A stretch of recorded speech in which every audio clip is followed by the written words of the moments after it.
suis Vincent Goran.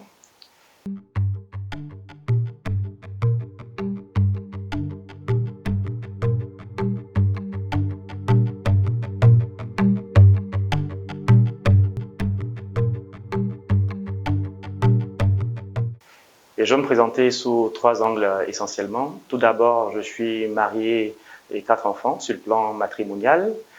Au niveau de mon cursus académique, j'ai démarré ma formation par un BTS Action publicitaire, c'était en 97.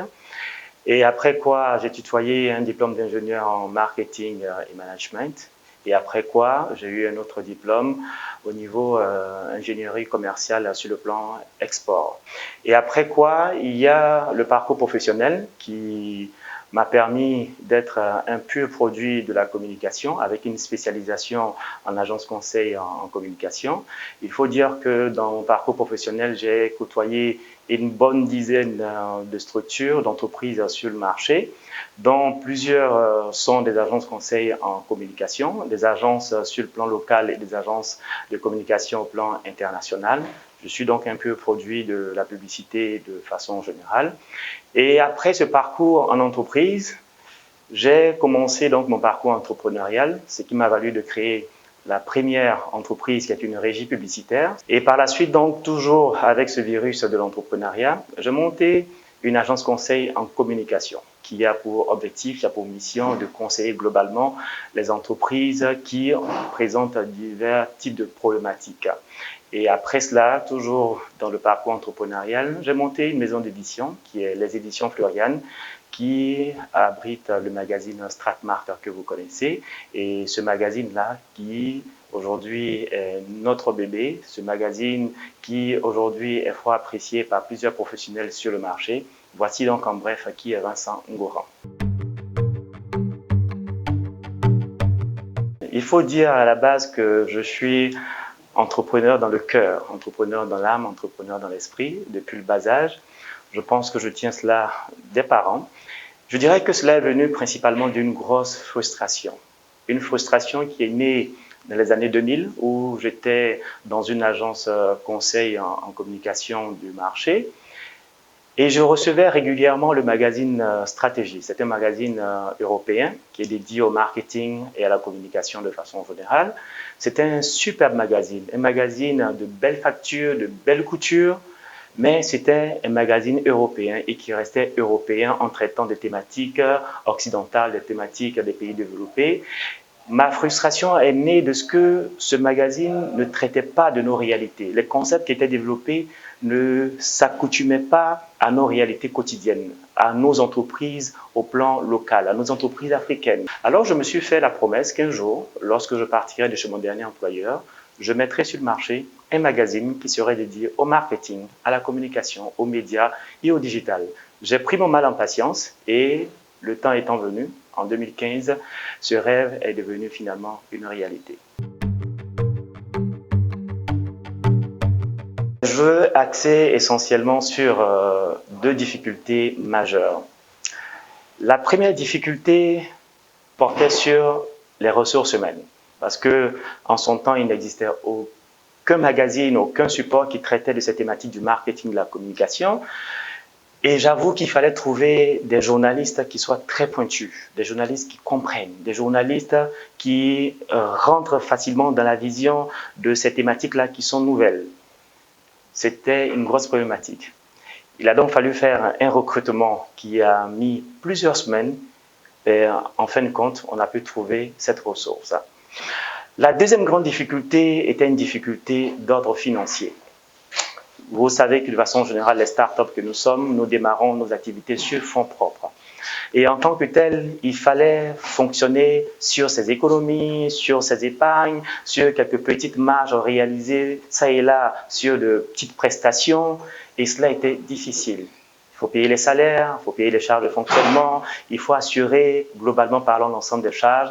Mais nous sommes arrivés à nos fins en gérant au mieux, en minimisant, en optimisant nos différentes dépenses, nos différentes ressources. Et voici comment nous sommes arrivés à bout de ces 2 véritables défis qui sont des défis d'ordre général que toutes les entreprises en tant qu'entrepreneurs rencontrent aussi. Deux éléments essentiellement. Le premier élément tient au fait que je regardais dans mon environnement. Et dans cet environnement, j'ai vu plusieurs patrons d'agences de communication, plusieurs professionnels du domaine du marketing de la communication qui étaient abonnés à ce même magazine, Stratégie. Ces personnes-là qui recevaient régulièrement le magazine, cela dénotait de ce qu'il y avait un véritable besoin dans le domaine.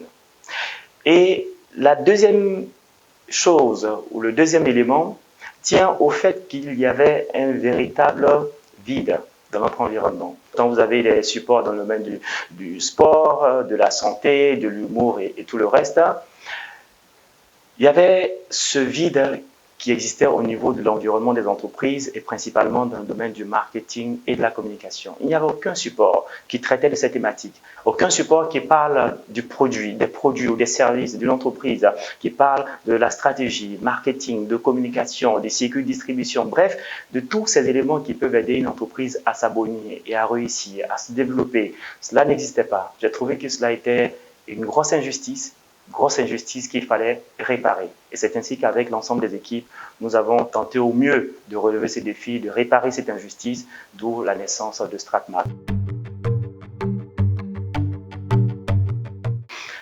Stratmark, il faut le savoir à la base, est un média. Un média est appelé à évoluer, à se diversifier. Le média n'est qu'un canal. Nous avons démarré le magazine par un site web.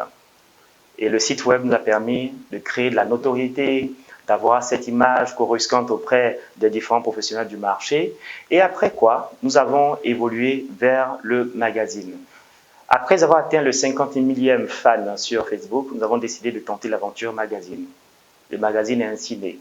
Et là, très bientôt, nous nous apprêtons à passer le cap du webzine. Nous apprêtons à passer ce cap-là du magazine purement digital. Et bien entendu, il faut dire que le magazine continuera d'évoluer. Demain, qui sait, ce sera peut-être une web TV, demain ce sera une chaîne de télévision, demain ce sera tout ce que vous voulez. Bref, Stratmark est appelé à évoluer à travers toutes ces différentes composantes. Je peux dire en gros que ce magazine apporte un grand plus. Cela, je le tiens des professionnels, des témoignages que nous avons ça et là, des témoignages que nous avons au quotidien pour dire que c'est un plus que ce magazine leur apporte, bien entendu, dans le domaine du marketing et de la communication, mais aussi dans le domaine du média et aussi du digital. C'est une crise qui affecte douloureusement et dangereusement l'ensemble des entreprises au plan mondial. Et nos entreprises en Côte d'Ivoire ne sont pas en reste.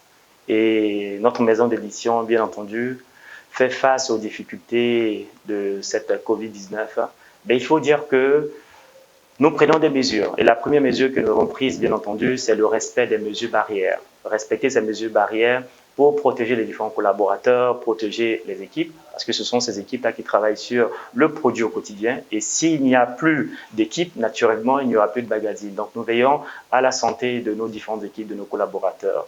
À côté de cela, il y a le fait que nous avons mis en place de nouveaux process de travail. Et dans ce process de travail, nous utilisons de plus en plus le télétravail.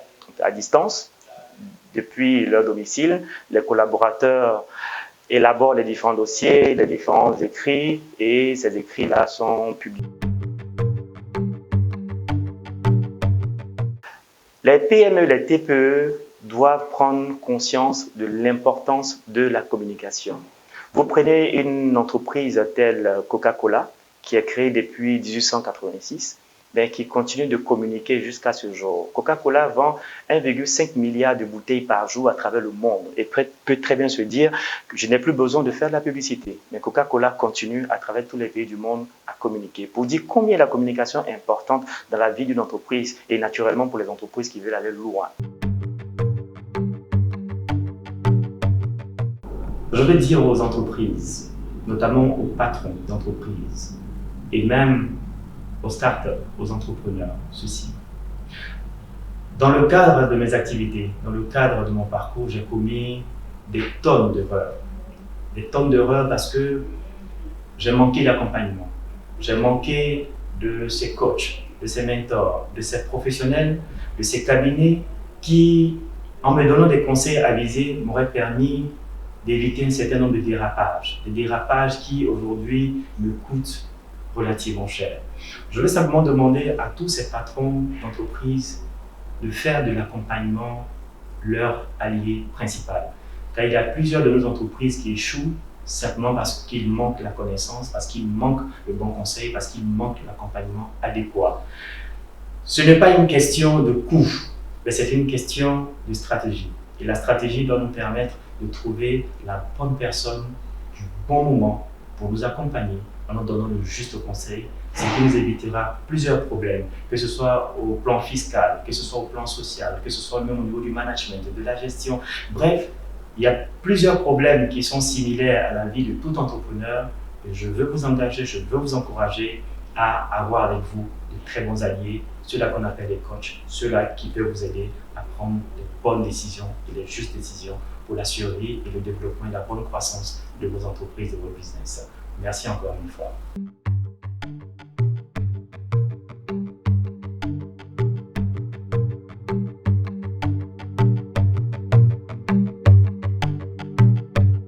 Agence Côte d'Ivoire PME, accompagner l'avenir.